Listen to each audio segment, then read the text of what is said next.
Welcome to TFA Files TV. We are back again with the latest gossip nyaya dziri kupisa dziri kutenderera pasocial media. Keti Masomera neTandaza Mazi vari palive achituka taita achiti iwewe Maziromo wakabira vana mungoma yavo. Itanesango taipa ikuti head. Ya, tadzoka. Okay, amadzoka taurei. Zvaitika ka. Taisa namba dzedu padisplay ku live yake saka vanhu vakungotifonera vachitituka vanhu vake. Pane munhu aspecially munhu iye ari kuita kufona. Pese patrol Ataenda palive anofona. Kuti adisturb pakachinjisa vanhu. Angati over phone. Munobvisa line racho kapo manyama. Tikushandisa inonzi chi toshandisa router saka iho akufona nekoko. Chifona yasati adonha. Tata chinja phone angatifona pane imwe phone. Chifona yasati adonha. Tata chinja phone tatamubvisa. Chitaura henyu nyaya yatinzwe. Zvemusic tiwe zvakaitika. Zvakaitika reka nditange nekuti munhu anonzi taiti ndiSatan. Devil chaiye. Pasina kufungidzira. Because akuda kushandisa advantage yekuti ndakadeleta tuma message angu pamusoro pazasi akufungidzira kuti pamwe ndakadeleta pai phone kwangu zvasina kuzati ndakamarecord. Akutora Itanesango budai mudzoka. Mati Aiwa taurei. Iye akufungidzira kuti pamwe pandakadeleta nekwakeyo ndakadeleta nekwangu hana kuzati ndakarekodha maaudio chida kunzwisa mutadzi wangu kuti nai bebi zvandataura nataita apa zvakaipa ere. Then iye akuda kushandisa audio iyoyo manje sama ndazoplayera vanhu maaudio ese ataita ngati kana iye ataura kuti pane zvatakawirana kana Una ere maaudio acho ngoti kwati madzokorodze futi panapa. Panapa ndine nonzi chi ndinongoni last nyaya ndakataura naye chete pandakapedza kutaura naye. Ndouya ndasarwa nayo so far conversation yedu. Utaure yatakamboplay here yaiti here remember tese tiri pakutsvaga. Ndandinayo but mimi hamuna maaudio angu andaitaura naye manje. Saka iye ndauda kushandisa kuti kwanzi pane zvaakataura zvakadeleta aitondikumbira kwahelp. Ndakatomukumbira kuti muuyai negift muzotona negift ndikati ngaaratidze vanhu maaudio ese ngaaratidze vanhu nyaya dzese dzatakataura that day. Kubva pakutanga chaipo takaposta song isusu before tamusendera song tamusendera kaklipi kesong. Akabva atokurumidza kuti manyai munobvisa chi munobvisa song mumaplatform enyu ese toda kuitira vanhu surprise. Then ndaitova ndiri kumba kwamadhamu vangu aita accident. Then pasina mazuva akabva afona achiti takuda kuuya makapedzere nesong.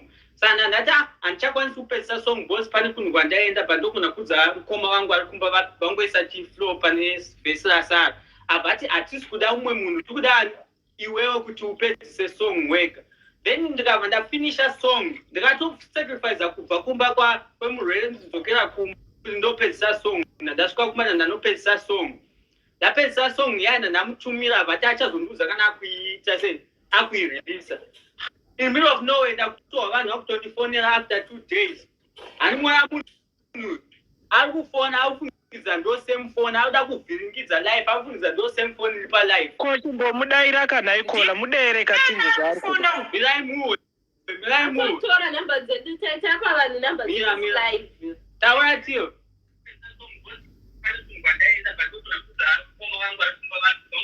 Ani muwe atori palive ipapo but ari kurekodha kuti kuno Ari kuti chii handisi kunzwa.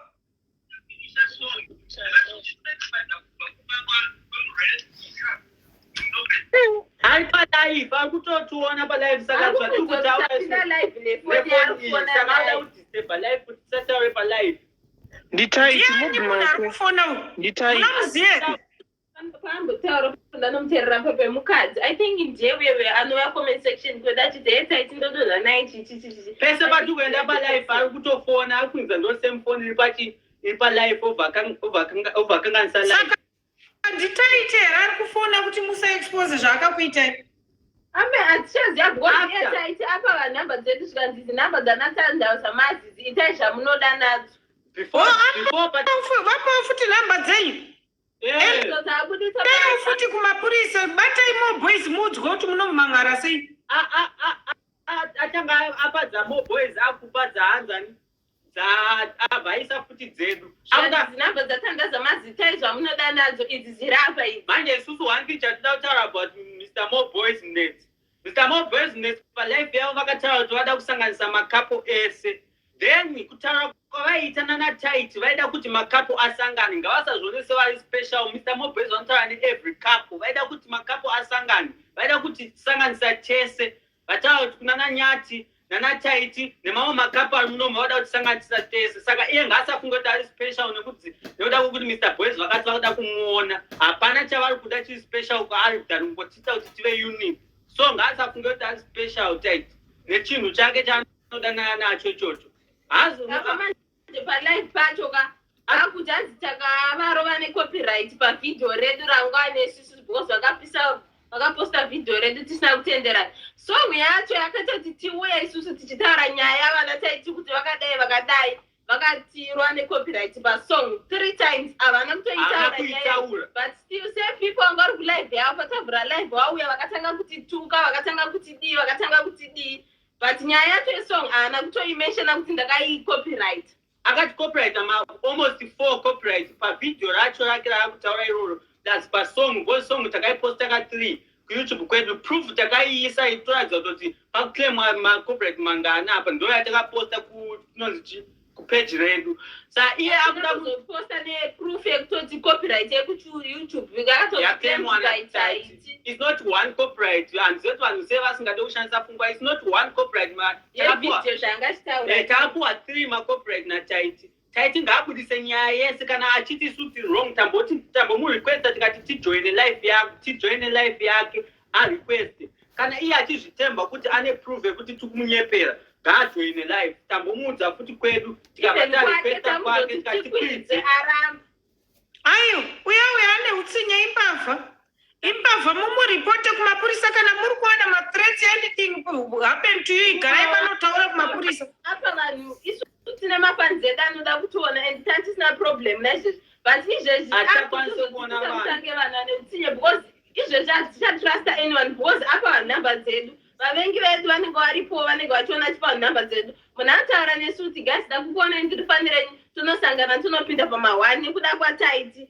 And besides that patakataura nhau yedu panapa paya takamuka tichifonerwa nevanhu vari almost 3 zvikanzi tidzokere kulive tinokumbira naTight otherwise tichazoona. But takanyara nezuro takazotaura namama vedu vakatiudza kuti chisiyanai nenhau yaTight. Nhasi tanchitoda kuita vhidhio chirichi tongorarama in pieces zvatangoita ezvo iye akunoita chilive chake achitaura zvisina basa kuti kwai isusu nananyati tinotambura ende chimukadzi chacho nyatomeshina kuti especially Tandaza vari panzara yefeni ndosaka vachita zvavo kuti zviva nenzara nemafans saka vanoziva kuti vakangoti Tight chino anobva wana mafans. Iye akatoona kutoti anzani nyati ndiye angatori pahit kudarika iye akatoendeko kunodestroy kuda kutsvaga feminist rumwe munhu ende kuti achitaura kuti song yedu akatora necopyright zvakutotanga isu tiri kunyepera vanhu vakutoeven uku vachiti mbavha dzevanhu hamunyarere kunyepa tunzvenjana tuchi vanhu vakutotituka vachiti but munoziva kuti here mukamuripotera kuna Zuckerberg chaizvo kuti musi wakati nenguva dzakati akaita live even aidilita anorangwa zvikurusa neFacebook kushaya phone number yemunhu nemathreats ese pane panonzi attach screenshots kapapa moatacha mascreenshots ese kuti akashaya number yedu nauti akureceiva mathreats and handizvo zvati zvinoitwa zvatoitwa naTight inyaya yekuti akuda kushandisa advantage mwana wengainda anoshanda nakamuchacha mbavha mbiri jesu pakati adashandisa advantage yekuti iye ane mafans hope and munhu ari hai vanhu vazhinji vanokwanisa kumusapota. Isusu tine mafollowers mashoma tikada kutaura tenge tichingowidhisirwa apa semunhu ari kumusapota ndosemu vanhu vatukwa kuti panapa ndiri kungotaura zvanhu kwete mese muri muzasi achira vanhu vari kucomment section hamusi vanhu hatisi kutaura nezvenyu panapo kwai manigeria ndo vanhu nevarungu ndosaka tiri kutotaura english.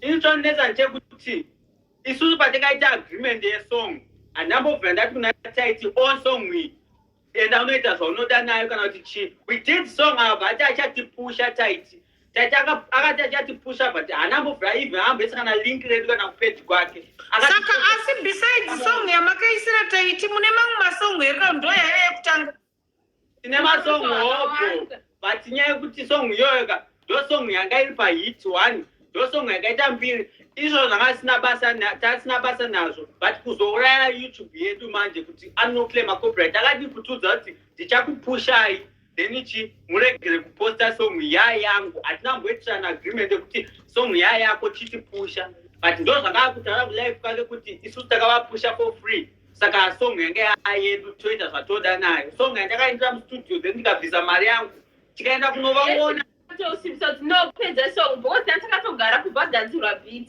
rumangobva tichi aiziva ndichivafarira ndovangosati kana kutomboita zvimadhirama zvavo zvekusakwana zvekudii saka ari pabhiti pepe ndopaaingoita like achiflowa vatoti akauyi kari kutonakidza tese nyumba takutoimba kasongwi ndopaakobva amusendera but tichingozwa kunze chii zvamaitongoita ndisongufarirai saka ndorit iye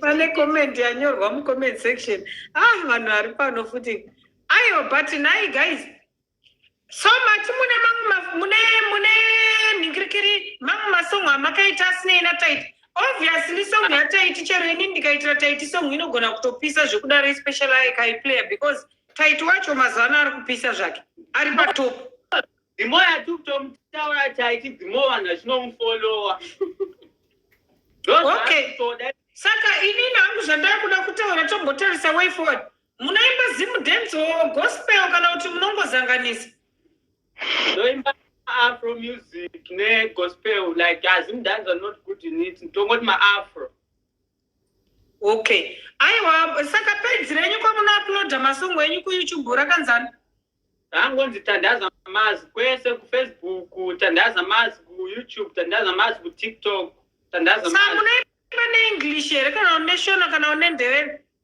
atoimba neshonawo kudhara ndopataitomboimba nendevere but most songs dzangu dzamazuva ndedzeshona dzinge nema-1-2 maenglish ndingangomoo like zvangova nepakutaura unongoisawo 1 ore englishwo kana shona yanyanyoti ndi aiwa saka ndichazoningirikira ndichazocheka masongo enyu kuyoutube ndozopota ndichikuendai panapa tichimaliridzi don't worry isu pana hatina utsinye tinongotuka chete kana tadherera tinokusherai chero mukaita somunyowani munopa mhama vouya vachiridza pafacebook ende muchaita enyu mafollowers vanhu vanotanga nekudadirwa kudai mhosva akatanga achisekwa nevanhu vachimudadira but izvezviona paari vanhu kana vachikudadira vachiona unge zvinonziva vakasvika pavari hapasvikiki vanogona kutoguma vapfuurwa nemunhu wavanga vachidadira hanzi veshure vachava vemberi vachava veshure rambai muchiimba zvenyu muchiita murambe muri kapo iri hambo zvatakuziyai murizvi hatidi kuzokuonai mangwana tazofolowa taungana makuenda kumanamawadzi mozotanga kuti mimi mazimba mune utsinye mashona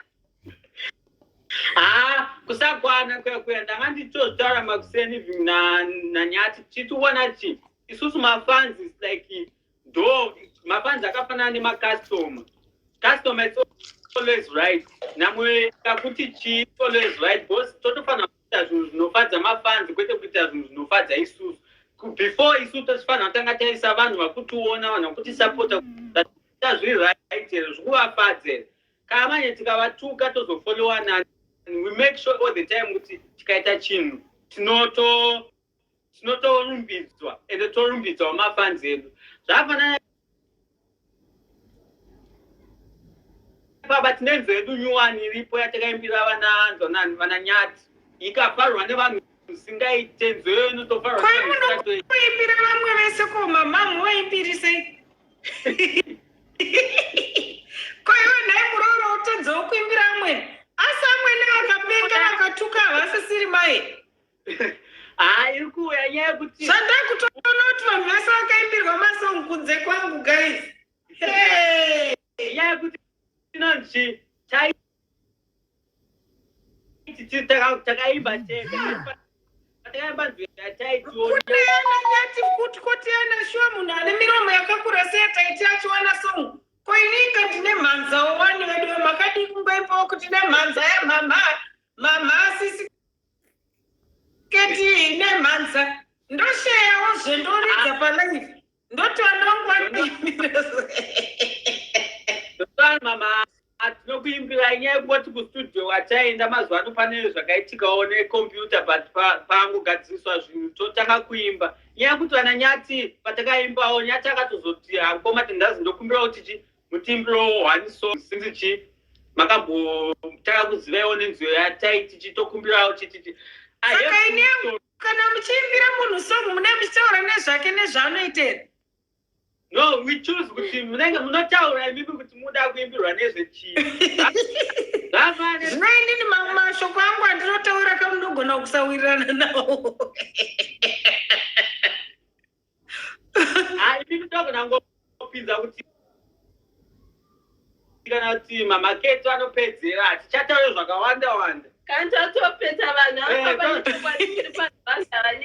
because kuseri kukorasi kune zvimwe zvandechida kuzoedhera kukorasi makorasi ari kuinini kapedza maso zvakafanana nepana taiti paponzo yataiti yainzi baby ngati tight kunge kukuna kiki kupanana rudo zvisina muganyu kudanyana svika vanhu vati wau then yanyati chinzi ngati shingirirei kunge nyati family kuita simba kushingirira so we just sing about zvamunenge muchiita ndo zvatinoita. Haiwa, ndatokunzwa pa unopedzera ndikuya kupeji kwako. Ndatokuona kuti unogona. Dai waizongogona kungoita mashoko angu chaka waipedzera. But haiwa, jokes aside tambokusekesai but aiwa tinoda kukufolowai zvakaitika hameno takukuzivaita zokuona idhirama racho iro rabetsera. Saka takuda kuti chigarai mustudio muti rilisile chilatest chamunoti machibata ichi mobva machipa Bitterness Family tomhanya nacho manje vanhu vakawanda vakutorikwesta kuti takuda song nyuwanimo yatinoziva kutoti inenge isina kana taiti kana ani mukati akambozvimira bcause song tinadzo zvedu but vanhu vakati kostomolosa mudi kumimbirawo song here shamwari yangu my cappuccino vati kondoya mudi kumimbirawo song here hatandi kushotwa kauyu munozi mukazoitira inini pasina ndodo futi motopinza zita rake mukati because munoona zvakuita laini ndoti